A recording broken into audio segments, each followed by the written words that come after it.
Welcome back. Now, my next guest became a national sensation when she broke onto our TV screens as brothel boss Janet in Love Hate. Since then, she's submerged herself in theatre work. She's part of the fantastic Corps Ensemble, who are bringing their hit show Close to the Sun around the country after its success at this year's Dublin Fringe. She's here to tell me all about it. Please welcome to the studio, Mary Murray. And I have to say, I was glued to Love Hate, and I can't believe I'm sitting beside Janet, because it was a tough show. Love Hate, and we will talk about your play, but just to reference Love Hate, because that was such a big thing in Ireland. And now it's been sold abroad. And are they still making that version of it in Hawaii?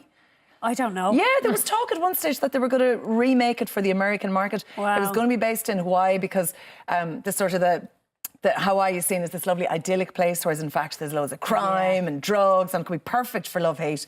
You had an interesting job in that you used to... It's a daytime show, but you used to soothe Nidge by times. Yes. That was an interesting sort of a role to play, no doubt, was it? Yeah, it was. Yeah, yeah. It was a nice one to do as well. You know. They filmed a lot of that around my house, and I met Nidge behind my back wall one day. He was filming. Really? And I said, hello, and because he's terribly poshly spoken, you know. But anyway, you are Dublin born and bred, so perfect for all the Love Hate. You're from Ballyfermot. Your acting started when you were 5, and I love this because you started saying to me how it had something to do with your brothers and admiring what they did that brought you on stage. Explain that to me. I was always trying to follow in their footsteps, trying to do everything that they do. And I remember at the time, like, I was about 5, so they were about 8 and 9. And the song Frankie, do you remember Frankie? Frankie? Well, they made up their own version of it, you know, and it was Lanky. And they blacked up and everything, which I'm sure mothers would never allow these days. But yeah, 3 of them blacked up, the 2 of them and their good friend Brian Moran from 2 doors down. And I was like, can I be in it? No, you're a girl. So everything was you're a girl. So anyway, I knew a poem from school, and I went in and I got through to the finals, and they got through to the finals as well, but then I beat them. And I went, that's it now.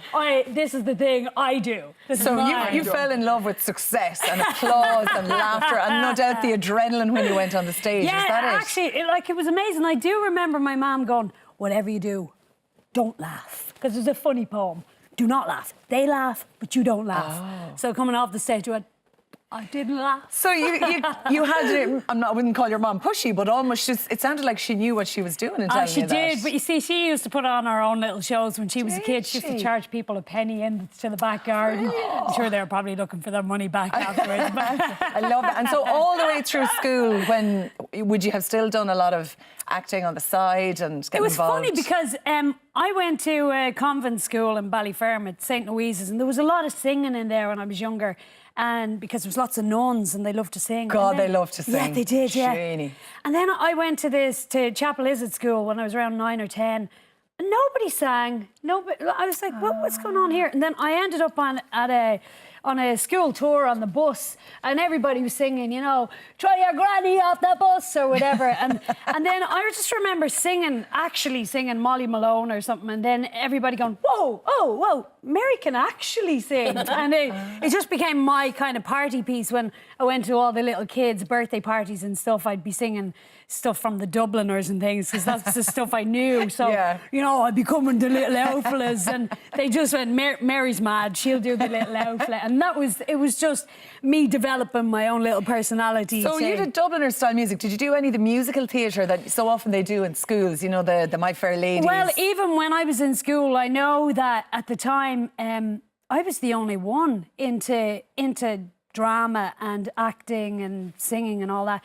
And I do remember in transition year, we did, they had a module, you can do technical stuff, or you can do performing arts or whatever. And I went, oh great, performing arts, brilliant. And so we did a music module, we did psychology, and that was it. And I was like, where's the drama? so I got a pile of teenagers together and went, we want a drama teacher. And I just remember we forced them into getting a teacher very quickly, and this teacher was very young and everything, but I just kind of took over. And I remember I got her to put on a play about the staff room, and basically I got them all to imitate all the teachers and show them what to do and everything. And the teachers didn't know what to expect until the show came on, and they were just like, biting their nails. We did. We should have actually checked on these rehearsals. But yeah, but then it was just then around that time, around transition year, lots of people started getting involved in stuff, and but yeah, I kind of was finding my own way to, you know, it wasn't.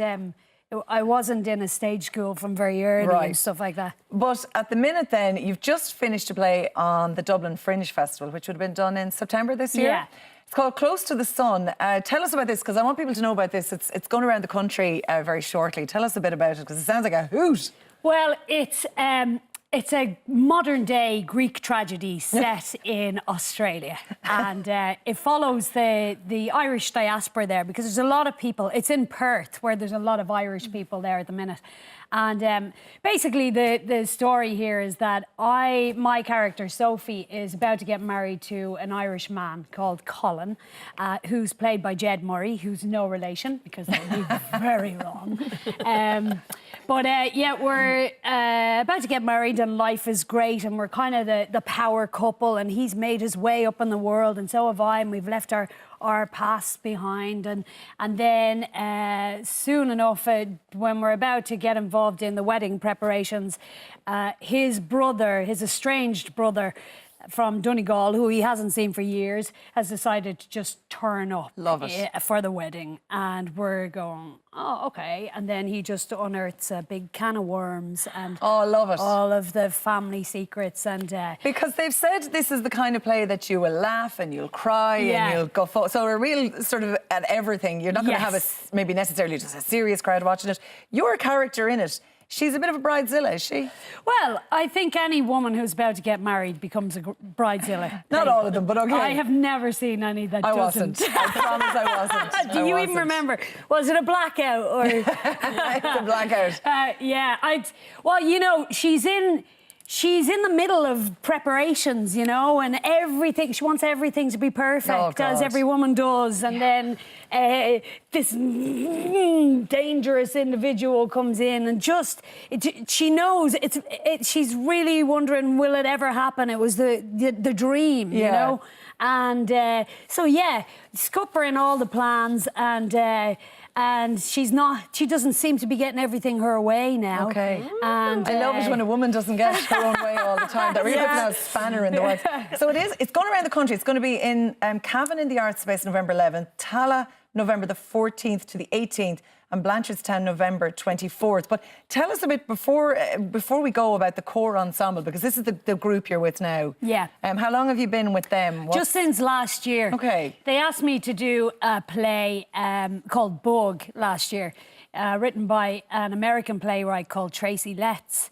And just when I read it, I went, oh, this is stuff that we're not doing here. You know, this is set in Oklahoma and down the Panhandle, and it's a whole world we don't explore enough. Now, I know theatre has really moved on in the last year. There's been so much happening, you know, with the takeovers in the Abbey and the Gate and everything, and we really see things are really kind of being revived and all that. But last year, it really was still kind of at that stale stage, you know. So at the stage now, you're involved in this group. This show is about to go on tour. I imagine being an actor, you have to be planning ahead all the time. So where might we be? Or are you allowed to say at this stage, or do you know? Are you a typical actor where you don't know where you're going There's next? always bits and pieces, you know, and you're always trying to juggle one thing against another, and you're going, if I take that, I'm going to probably miss out on that thing. I'm sure it's the same with everybody, but it is that thing where if you commit to a theatre job, though, it's very likely you're going to have to say no to certain film and TV jobs. And would you have a preference over film, TV? Well, for me, it's always about the part and about the people I get to work with. You know, if I get to have fun, because for me, that's the reason I do it. It's for the crack. If you make some money in between, brilliant. But I'm never really dependent on that, you know. I'm always like, I got into this because I want to play.